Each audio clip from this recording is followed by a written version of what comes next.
Olá.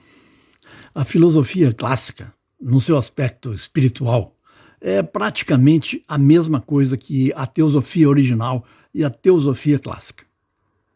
As duas formas de buscar a verdade são essencialmente similares. Agora, eu pergunto, o que é que você quer dizer quando você afirma que você estuda filosofia ou estuda teosofia? O que eu quero dizer quando eu falo de mim como um estudante de teosofia? Eu estou querendo dizer que eu acho que eu sou capaz de falar com eficiência sobre os conceitos teosóficos e filosóficos, que eu sou capaz de pensar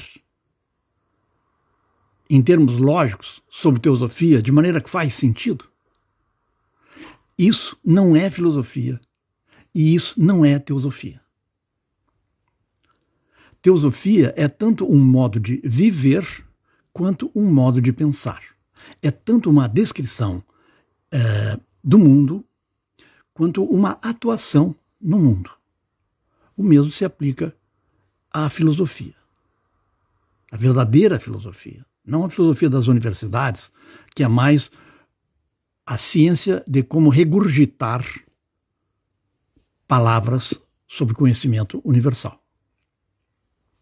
E em boa parte, para dizer o mínimo, em grande parte do movimento teosófico, nós vemos a mesma coisa. A teosofia como a arte de acumular palavras com elegância, sem vinculação com a prática diária de quem fala. Essa é a teosofia dos papagaios. Nós precisaríamos fazer um censo, fazer um estudo, vamos dizer assim, estatístico do movimento teosófico para ver quantos papagaios há e quantos teosofistas há. Helena Blavatsky definiu teosofista dizendo o seguinte: teosofista é aquele que faz teosofia, ou seja, que age à luz da teosofia. Isso faz uma linha divisória entre aquele que fala e aquele que faz, além de falar. Tá? E não se trata aqui de falar com perfeição. Não se trata aqui tampouco de viver com perfeição. Não, não. Blavatsky deixou claro que ela não era perfeita.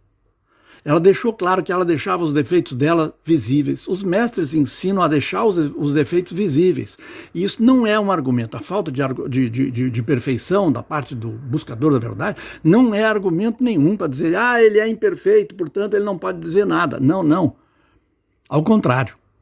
A ausência de um fingimento de perfeição é apenas a credencial de autenticidade da pessoa. Esse é o caso de Helena Blavatsky, que é o caso de todos os verdadeiros discípulos dos grandes mestres de sabedoria. E é o caso também da mística cristã, porque nenhum místico cristão sério se apresenta como perfeito. Todos eles se apresentam como imperfeitos, que é uma maneira menos marcada, menos chavão, de dizer que são, entre aspas, pecadores, no sentido de limitados, de provisórios, de precários. Somos todos humanos, somos todos precários, mas alguns de nós buscam a verdade e tentam aperfeiçoar a si próprios, e outros tentam fingir que são sábios. Essa é a grande diferença que nós temos que fazer hoje na humanidade. De nada adianta esperar que os políticos sejam sinceros quando nós vemos nos movimentos espirituais, desde o cristianismo até a teosofia, gente fingindo para si própria. Não estou nem falando de gente que finge para os outros. As pessoas começam a fingir para si próprios, se auto-iludem, no sentido de pensar que se eu construir uma autoimagem de ser perfeito ou aperfeiçoado, eu vou conseguir que os outros vejam perfeição em mim e assim eu vou melhorar. Não, não, isso é pura balela, pura perda de tempo, e pior ainda, isso leva ao caminho da hipocrisia, leva ao caminho dos sepulcros caiados, muito bem denunciado no Novo Testamento, né, por um mestre de sabedoria chamado Jesus. Então, se nós ficarmos fora da hipocrisia dos papagaios, tá, já é uma grande coisa. E se nós começarmos um trabalho para que aumente as pessoas que deixem de ser papagaios e passem a ter a humildade necessária para começar a aprender, aí é outra coisa. Porque aí o movimento teosófico, os movimentos filosóficos, os movimentos espirituais não vão mais ser máquinas de propaganda em que as pessoas pensam que tem que fingir perfeição para atrair mais gente. Atrair mais gente para quê?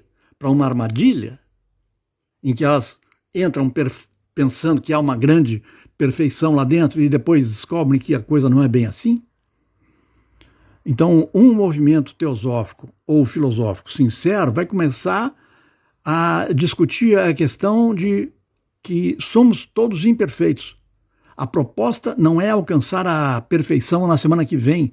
A proposta é começar uma caminhada para que nós possamos nos auto-aperfeiçoar, cooperando uns com os outros nessa caminhada.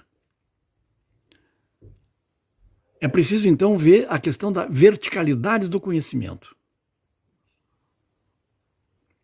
Unir o mais espiritual e o mais elevado que há em mim com as minhas ideias espirituais, com os meus pensamentos espirituais, a minha ação espiritual, as minhas emoções espirituais. E observar o oposto. Observar as minhas ideias que surgem não sei de onde, que não são espirituais. Observar os meus sentimentos, não sei de onde quer que surgem, na verdade, vem do meu subconsciente, e que são antagônicos com os sentimentos espirituais. E fazer o processo de autopurificação e autoconhecimento e de autocrítica, que vai acabar numa capacidade minha de confessar-me diariamente perante a minha própria consciência.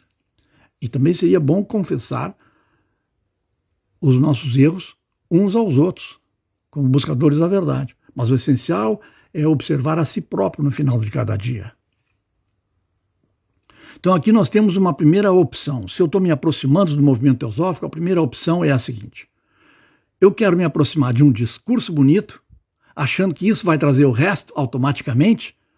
Se eu leio 20 livros, eu tenho um certo grau de conhecimento e de libertação espiritual. Mas se eu leio 60 livros, é 3 vezes mais. Eu sou 3 vezes mais avançado do que você. Se você leu 20 livros e eu li 60, olha, você me desculpe, mas eu tenho que ser o mestre e você tem que ser meu discípulo, porque eu sei mais.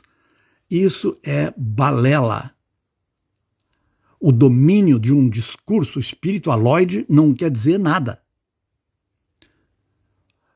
O que nós temos que ver é a base do discurso. Não há discurso mais forte do que a prática diária da qual ele emerge. O discurso é apenas a expressão de uma prática. Ou então, não é discurso. Então, nós temos que ter a humildade para saber que pouco ou nada sabemos. Temos que ter a decisão, a autoestima e a autoconfiança e a confiança na vida para começar uma jornada de longo prazo, cujo prazo provavelmente, ou quase seguramente, ou seguramente é de mais de uma única existência. Começar uma jornada de longo prazo, no sentido de trocar ignorância por sabedoria, pouco a pouco, a cada dia.